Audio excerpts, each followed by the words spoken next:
बहुत बड़ी खुशखबरी है। बर्थ सर्टिफिकेट को बनाने के लिए अभी गवर्नमेंट की तरफ से एक नया पोर्टल आ चुका है, जहां से खुद से आप अपना जो बर्थ सर्टिफिकेट है बना सकते हो। यहीं से सर्टिफिकेट बनने के बाद में डाउनलोड भी कर सकते हो। यहाँ पर किसी भी स्टेट से आप क्यों ना हो, आपका जो बर्थ सर्टिफिकेट है बन जाएगा।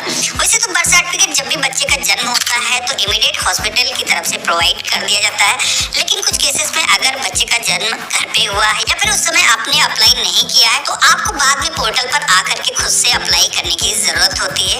बच्चे के जन्म के 21 दिनों के अंदर बर्थ का जो रजिस्ट्रेशन है वो पोर्टल पर हो जाना चाहिए, लेकिन कुछ केसेस में अगर आपने डिले कर दिया है 1 महीने 1 साल या फिर इससे ज्यादा 10 से 15-20 साल हो चुके हैं तो तब भी आप अपना जो बर्थ सर्टिफिकेट है वो बना सकते हो। लेकिन अगर आपने डिले किया है तो उस केस में आपको कुछ एडिशनल फीस और एडिशनल कुछ डॉक्यूमेंट देने की जरूरत पड़ेगी, जो कि मैं इस वीडियो के अंदर डिटेल में आपको बताने वाला हूँ। सबसे पहले तो आप सभी को अपना जो ब्राउजर है वो ओपन करना है और यहाँ पर आप सभी को सर्च करना है DC स्पेस देना है CRS.org.ai। तो आप सभी के सामने इसकी जो ऑफिशियल वेबसाइट है, जो नया पोर्टल आया है बर्थ सर्टिफिकेट को बनाने के लिए, इस वेबसाइट का जो लिंक है हमने वीडियो के डिस्क्रिप्शन में दे रखा है। बर्थ सर्टिफिकेट बनने के बाद में आप इसी पोर्टल के जरिए अपना जो बर्थ सर्टिफिकेट है वो डाउनलोड कर पाओगे। मैं आपको दिखाऊंगा कैसे आपको बनाना है। तो सबसे पहले तो आप सभी को बर्थ सर्टिफिकेट को बनाने के लिए यहाँ पर जो लॉगिन की टैब दी है इस पर क्लिक करोगे तो आपको 2 तरीके के लॉगिन टाइप दिखेंगे। यहाँ पर हमें जनरल पब्लिक लॉगिन की टैब पे क्लिक करना है। आप सभी के सामने कुछ इस तरीके का लॉगिन पेज आएगा, जहाँ पर आपको ईमेल आईडी या फिर मोबाइल नंबर दर्ज करने के लिए बोला जाएगा। अब यहाँ पर हमने इस पोर्टल पर अभी तक अपनी जो आईडी है वो नहीं बनाई है, तो सबसे पहले तो आप सभी को यहाँ पर साइन अप करना है और यहाँ पर हमें अपना जो नेम है वो दर्ज करना है। यहाँ पर एक चीज ध्यान रखना है, अभी हम बच्चे की कोई भी डिटेल दर्ज नहीं कर रहे हैं। यहाँ पर जो भी पेरेंट है जो अप्लाई कर रहे हैं उनको अपनी जो डिटेल्स है वो दर्ज करना है। आपको नेम को first name, middle name, last name कुछ इस तरीके से फिल करना है। अगर आपके नेम में मिडिल नेम नहीं है तो उसको ब्लैंक भी छोड़ सकते हो। और यहाँ पर जेंडर सेलेक्ट करना है, डेट ऑफ बर्थ अपनी इस कैलेंडर के ऑप्शन पे क्लिक करके सेलेक्ट करना है और नेक्स्ट के ऑप्शन पे क्लिक करना है। अब यहाँ पर आपको अपना जो एड्रेस को फिल करने के लिए बोला जाएगा, जिसमें कि सबसे पहले तो अपना जो स्टेट है वो सेलेक्ट करना है, अपने डिस्ट्रिक्ट का जो नेम है वो चूज करना है। सब डिस्ट्रिक्ट यानी तहसील का जो नेम है यहाँ पर आपको सेलेक्ट कर लेना है। तो हम एक ग्रामीण क्षेत्र से विलेज वाला जो ऑप्शन है वो सेलेक्ट करेंगे। देन आपको अपने विलेज का जो नाम है वो लिस्ट आ जाएगी, इसमें से आपको भेज करना है। अपने एरिया का जो पिन कोड है जो कि आपके आधार कार्ड पर बैक साइड पे प्रिंट होगा उसको फिल कर लेना है और यहाँ पर आपको अपना जो कंप्लीट एड्रेस है फिल कर लेना है और नेक्स्ट के ऑप्शन पे क्लिक करना है। अब यहाँ पर इस पोर्टल पर आपको लॉगिन करने के लिए आधार नंबर की भी जरूरत होती है, तो यहाँ पर हम अपना जो आधार नंबर है वो दर्ज करेंगे। नेशनलिटी इंडियन है सेलेक्ट करेंगे और टर्म एंड कंडीशंस का एक आइकन आएगा, इस ऑप्शन पे क्लिक कर देना है। नेक्स्ट के ऑप्शन पे क्लिक करना है। अब यहाँ पर आपको अपना जो मोबाइल नंबर है वो भी दर्ज करने के लिए बोला जाएगा, तो हमने मोबाइल नंबर फिल किया है। सेंड OTP का ऑप्शन दिया गया है, जिसपे आप क्लिक करोगे तो आपके मोबाइल फोन पर एक कोड जाएगा जो कि यहाँ पर हमें फिल करना है और वेरीफाई के ऑप्शन पे क्लिक करना है। तो यहाँ पर आपको अपनी जो गूगल की मेल आईडी है फिल करना है, जो कैप्चा कोड दिखाया गया है फिल करना है और नेक्स्ट के ऑप्शन पे क्लिक करना है। तो इस तरीके से आप देखोगे कि हमारा जो रजिस्ट्रेशन है वो सक्सेसफुली हो चुका है। अब यहाँ पर इस पोर्टल पर आप लॉगिन कर सकते हो। तो यहाँ पर हमें अपना जो मोबाइल नंबर है वो दर्ज करना है और यहाँ पर एक कैप्चा कोड आएगा, जिसमें कि यहाँ पर प्लस माइनस करना कुछ भी बोला जा सकता है। उसके हिसाब से जो भी इसका आंसर आएगा आप फिल करना है और लॉगिन के ऑप्शन पे क्लिक करना है। लॉगिन करने के लिए भी एक बार OTP जाएगा, दर्ज करना है, देन आपको लॉगिन की टैब पे क्लिक करना है। तो इस तरीके से आप देखोगे कि हमारा अकाउंट बन चुका है, पोर्टल के अंदर हम लॉगिन हो चुके हैं। अब यहाँ पर आप सभी को देखोगे कि बर्थ सर्टिफिकेट को बनाना हो या फिर डेथ की रिपोर्ट आपको करना हो तो ये सारे ऑप्शन यहाँ पर आपको दिए गए हैं। तो जैसे कि इस वीडियो के अंदर हम देखने वाले हैं कि बर्थ सर्टिफिकेट हमें कैसे बनाना है। तो यहाँ पर हमने बर्थ की टैब पे जैसे ही क्लिक किया तो आप यहाँ पर देखोगे कि कई सारे ऑप्शन यहाँ पर दिए गए हैं, जिसमें कि बर्थ सर्टिफिकेट के लिए आपने अप्लाई किया, यहाँ से आप डाउनलोड कर पाओगे। इसी के साथ में आप देखोगे कि यहाँ पर एक नया बर्थ सर्टिफिकेट अगर आपको बनाना है तो उसके लिए अप्लाई कर सकते हो। यहाँ पर ओल्ड बर्थ सर्टिफिकेट का भी ऑप्शन दिया गया है, इससे पहले वाला जो पोर्टल था तो उस पर आप ओल्ड बर्थ सर्टिफिकेट के लिए अप्लाई नहीं कर पाते थे, क्योंकि उस पर कोई पेमेंट गेटवे अटैच नहीं था।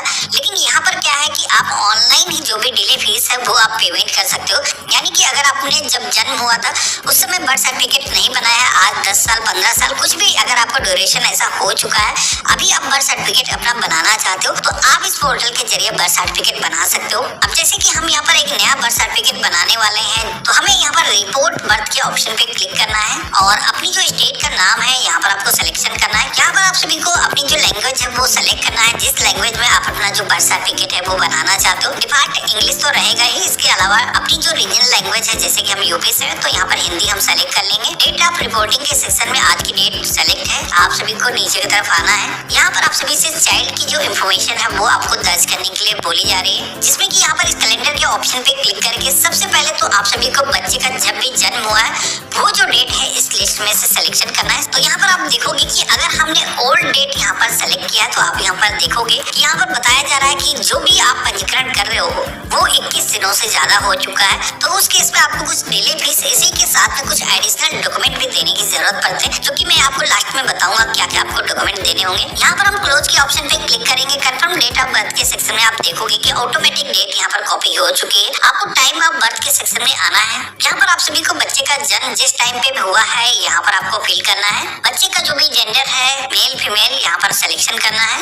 इसी के साथ में अगर आपने बच्चे का आधार बनवा लिया है, आधार आपके पास मौजूद है, तो यहाँ पर आपको आधार का ऑप्शन दिया गया है। नहीं है तो इनरोलमेंट आईडी का भी ऑप्शन दिया गया है। अब यहाँ पर ये जो आधार वाला ऑप्शन है मैंडेटरी नहीं है। अगर आपके पास बच्चे का आधार नहीं है तो आप इसको स्किप भी कर सकते हो, बाद में इसको अपडेट कर सकते हो। अभी आप अपना जो बर्थ सर्टिफिकेट है फादर और मदर के आधार के अनुसार बना सकते हो। तो मेरे पास में बच्चे का जो आधार नंबर है वो मौजूद है, हम यहाँ पर फिल कर देंगे। इसी के साथ में आप सभी से पूछा जाता है कि बच्चे का नामकरण हो चुका है, आपने नाम कुछ उसका रखा हुआ है, तो आपको यहाँ पर बच्चे का जो नाम है वो दर्ज करना है, जिसमें कि first name, middle name, last name. जिस तरीके से आपने अपना नेम फिल किया था उसी तरीके से आपको बच्चे का जो नेम है यहाँ पर फिल करना है। लेकिन यहाँ पर एक ऑप्शन आपको यहाँ पर टिक करने का दिया गया है, जिसमें कि बच्चे का अगर नामकरण अभी तक नहीं हुआ है लेकिन आप बर्थ सर्टिफिकेट के लिए अप्लाई करना चाहते हो तो इस ऑप्शन पे टिक करोगे। तो इस तरीके से आप देखोगे कि बच्चे का जो नेम है हमने यहाँ पर इंग्लिश लैंग्वेज के अंदर फिल कर लिया है। यहाँ पर इसका जो नेम है रीजनल लैंग्वेज, जैसे कि हमने हिंदी सेलेक्ट किया था तो हिंदी लैंग्वेज में यहाँ पर हमें फिल करने की जरूरत होगी, जिसमें कि यहाँ पर ये जो कीबोर्ड दिखाया गया है इस पे क्लिक करके आप ये जो नेम है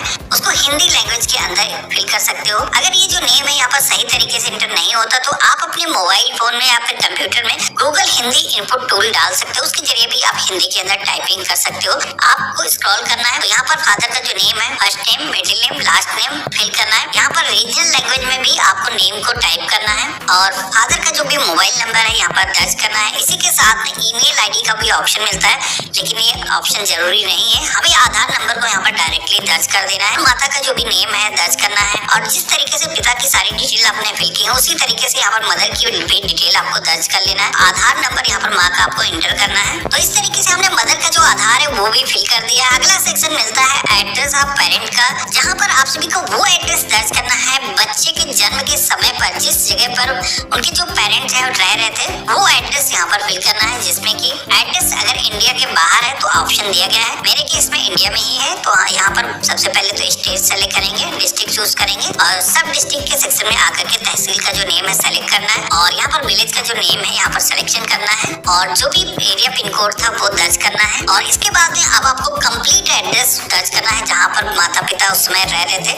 अगर आईडी प्रूफ पर जो भी एड्रेस है जैसे कि आधार पर एड्रेस है तो सेम ही अगर है तो सेम ही एड्रेस यहाँ पर आपको फिल कर देना है। तो यहाँ पर बच्चे का जन्म के समय पर अगर आप किसी दूसरे शहर में थे तो ऊपर की तरफ वो एड्रेस आप दर्ज करोगे। नीचे की तरफ जो सेक्शन आपको दिया गया है इसमें माता पिता जो अपना जो एड्रेस है उनका जो परमानेंट एड्रेस है जैसे कि वोटर आईडी कार्ड पर जो एड्रेस है तो वो दर्ज करना है। तो जैसे कि मेरे केस में दोनों ही एड्रेस सेम ही है तो यहाँ पर दर्ज करने की जरूरत नहीं, यस करेंगे। बच्चे का जो जन्म है वो कहाँ पर हुआ है तो इसके अंदर अगर बच्चे का जो जन्म है वो घर पर ही हुआ है सिलेक्शन करोगे। यहाँ पर ये भी पूछा जाता है कि जन्म के समय पर बच्चे के माता पिता का जो एड्रेस है वो सेम ही था, डिफरेंट तो नहीं था। तो मेरे केस में माता पिता का जो एड्रेस था वो सेम ही था। रजिस्ट्रेशन यूनिट के सेक्शन में हमें आ जाना है। यहाँ पर आप देखोगे कि आपको यूनिट दिखाई गई है आपकी, जहाँ पर आपका जो बर्थ रजिस्ट्रेशन है वो होने वाला है। अब यहाँ पर इस ऑप्शन पे क्लिक करके आपको चेक कर लेना है कि अगर आप ग्रामीण क्षेत्र से हो तो आपको एक ही दिखेगा, लेकिन अगर आप किसी शहर से हो तो आपको एक से ज्यादा यहाँ पर रजिस्ट्रेशन यूनिट दिख सकते हैं। तो आपको अपने एरिया का जो भी रजिस्ट्रेशन यूनिट है उसको ही सेलेक्ट करना है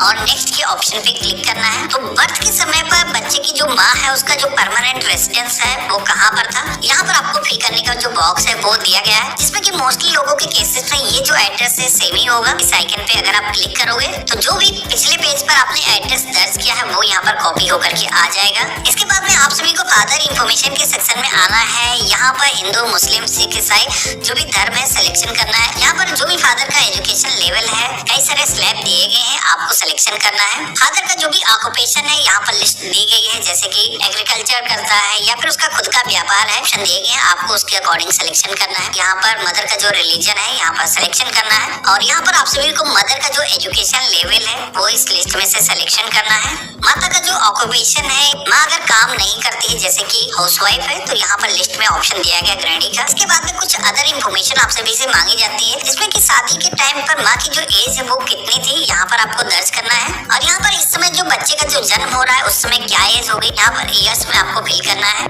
यहाँ पर नंबर ऑफ चाइल्ड के बारे में पूछा जाता है, जिसमें कि यहाँ पर अभी तक उस माँ के जितने भी बच्चे हैं जो जीवित हैं वो आपको दर्ज करना है। ये जो डिलीवरी है किस तरीके से हुई है, सिजेरियन है या फिर ट्रेडिशनल मेथड से की गई है, किसी रिलेटिव के द्वारा की गई। यहाँ पर कई सारे ऑप्शन दिए गए हैं, आपको अपने अकॉर्डिंग सिलेक्शन करना है। तो जैसे कि मैंने यहाँ पर डॉक्टर वाला जो ऑप्शन है वो सिलेक्ट कर दिया है और यहाँ पर डिलीवरी टाइप के सेक्शन में आना है। यहाँ पर नॉर्मल डिलीवरी हुई है, हम सेलेक्ट करेंगे।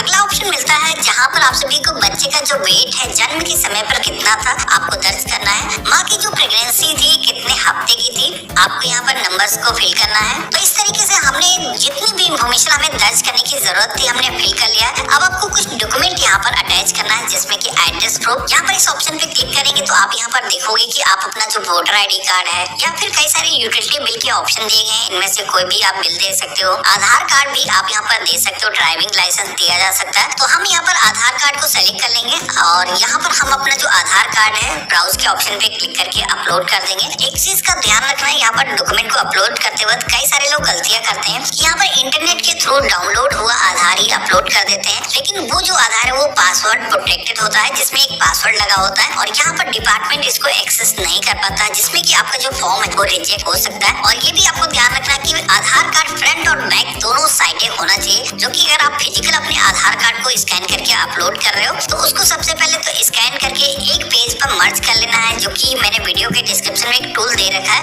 जिसपे आप क्लिक करके दो फाइलें सेलेक्ट करके एक PDF फाइल बना सकते हो। तो इस तरीके से हमने आधार को सेलेक्ट किया तो आप यहाँ पर देखोगे कि हमारा जो आधार है वो अपलोड हो चुका है। यहाँ पर प्रीव्यू कुछ इस तरीके से आना चाहिए। अगला ऑप्शन मिलता है ऑर्डर का, जो कि आपको अपलोड करना है। ये जो ऑप्शन है केवल उन्हीं लोगों को शो होगा जिन लोगों ने 21 दिनों के अंदर पोर्टल पर आकर के बर्थ सर्टिफिकेट के लिए अप्लाई नहीं किया, क्योंकि ये जो पोर्टल है आप किसी भी एज में आकर के अपना जो बर्थ सर्टिफिकेट है वो बना पाते हो। लेकिन यहाँ पर आप सभी को सबसे पहले तो नोटरी कराना होगा और वो जो नोटरी है आप सभी को अपने डिस्ट्रिक्ट के जो SDM है वहाँ पर जाकर के आपको सबमिट करना है और उनकी तरफ से एक ऑर्डर जारी किया जाएगा बर्थ सर्टिफिकेट को बनाने का। वो जो ऑर्डर की कॉपी है यहाँ पर अपलोड करना है। जिन लोगों ने डिले नहीं किया है उन लोगों को केवल जच्चा बच्चा का जो टीकाकरण का कॉपी है वो अपलोड करने की जरूरत होती है। तो यहाँ पर ब्राउज के ऑप्शन पे क्लिक करेंगे, जहाँ पर भी आपने डॉक्यूमेंट को सेव करके रखा है सेलेक्ट कर लेना है। अब एडिशनल डॉक्यूमेंट के सेक्शन में आप देखोगे कि scanned copy of physical reporting form का ऑप्शन दिया गया है। इसी के साथ में pan card, CGHS, ECHS card का जो ऑप्शन है वो दिया गया है। अब यहाँ पर आपको बता दूं कि आपके पास में अगर रिपोर्टिंग फॉर्म मौजूद है, जो कि बच्चे का जब जन्म होता है किसी हॉस्पिटल के अंदर, तो उनकी तरफ से एक रिपोर्टिंग फॉर्म जारी किया जाता है। वो जो रिपोर्टिंग फॉर्म है वो आपको यहाँ पर अपलोड करना है। अगर आपके पास में नहीं है तो अदर जो डॉक्यूमेंट है एडिशनल, जैसे कि पैन वाला ऑप्शन हम सेलेक्ट कर लेंगे और इसके बाद में आप सभी को अपनी जो पैन की जो कॉपी है यहाँ पर सेलेक्ट कर लेना है। यहाँ पर प्रीव्यू आ चुका है, हमारा जो पैन है वो अपलोड हो चुका है। सबसे पहले तो ये जितनी भी इंफॉर्मेशन हमने फिल किया है इनको सेव करने की जरूरत होगी। हमने सेव ड्राफ्ट के ऑप्शन पे क्लिक किया है और नेक्स्ट के ऑप्शन पे क्लिक किया है। तो अब आप देखोगे कि हमने जितनी भी इंफॉर्मेशन दर्ज की है उसका एक समरी पेज आ चुका है, जहाँ पर एक बार अच्छे तरीके से आपको सारी चीजें मिलान कर लेना है। इसके बाद में पेज में आपको नीचे की तरफ आना है, यहाँ पर नेक्स्ट की टैब पे क्लिक करना है और यहाँ पर भी इस पेज में आपको नीचे की तरफ आना है, सबमिट के ऑप्शन पे क्लिक करना है। जैसे हमने सबमिट के ऑप्शन पे क्लिक किया है तो अब यहाँ पर ये जो बर्थ सर्टिफिकेट बनाने के लिए हमें फीस पेमेंट करने के लिए बोला जा रहा है। अब ये जो फीस है वेरी करता है कि आपने बर्थ का जो रजिस्ट्रेशन है वो 21 दिनों के अंदर किया है या फिर आपने डिले किया है। जैसे कि मैंने आपको बताया था कि डिले जिस हिसाब से आप करोगे तो उस हिसाब से आपको डिले फीस पेमेंट करने की जरूरत होती है। पेमेंट होने के बाद में आपकी जो एप्लीकेशन है वो अप्रूवल के लिए चली जाती है, जिसमें कि जो ऑफिसर्स है उनकी तरफ से एक बार इसको वेरीफाई किया जाएगा। एक बार वेरिफिकेशन आपकी एप्लीकेशन का अगर हो जाता है उसके बाद में आपका जो बर्थ सर्टिफिकेट है वो जनरेट हो जाएगा। तो देखा आपने, इस तरीके